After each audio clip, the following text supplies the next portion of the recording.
చాలామంది అనుకుంటారు చాలా కష్టమైన ఎగ్జామ్ అంటారు. నేనంటాను ఇది చాలా తేలికైన ఎగ్జామ్. మనం గనక ప్రపంచాన్ని మనల్ని ప్రాపర్గా అర్థం చేసుకుని మన చుట్టూ ఉన్న సమస్యలకి సొల్యూషన్ తేగలిగితే, మన చుట్టూ ఉన్న సమస్యలకి ప్రాపర్గా సొల్యూషన్ తేగలిగితే, ఉదాహరణకి మన రైతాంగం ఉంది, అంటే మన రైతులు ఉన్నారు.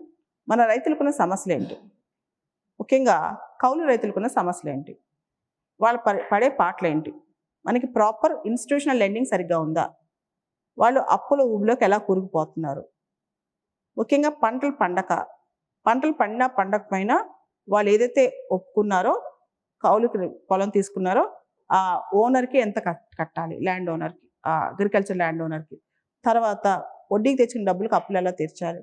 Indian agriculture is a Gamble of monsoons. ఒకవేళ కనుక వర్షాలు పంటలు పండకపోతే మళ్ళీ నెక్స్ట్ ఇయర్ ఇన్వెస్ట్మెంట్ ఎక్కడి నుంచి వస్తుంది. ఇలా ప్రతి అంశం మహిళల సమస్యలు ఉన్నాయనుకోండి, అసలు అమ్మాయిల పైన అత్యాచారాలు ఎందుకు జరుగుతున్నాయి, నేషనల్ క్రైమ్ రికార్డ్స్ బ్యూరో ఏం చెప్తుంది. నిన్న త్విషా శర్మ అనే అమ్మాయికి సంబంధించిన అంశం బాగా ట్రెండ్ అవుతుంది. ఆ అమ్మాయి చనిపోయింది, మరణించింది. ఆ అమ్మాయి అనుమానాస్పదంగా చనిపోయింది అనమాట.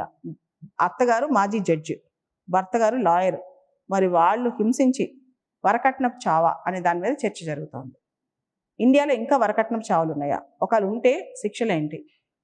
ఇంతకుముందు ఇండియన్ పీనల్ కోడ్లో సెక్షన్ 498 ఆఫ్ ఐపీసీ, ఇప్పుడు సెక్షన్ 80 అండ్ సెక్షన్ 85 ఆఫ్ భారతీయ న్యాయ సంహిత 80, 85 అండ్ 86. ఇలా మనకు పూర్తి స్థాయిలో అవగాహన ఉందా, ఎంతవరకు చదువుతున్నారు.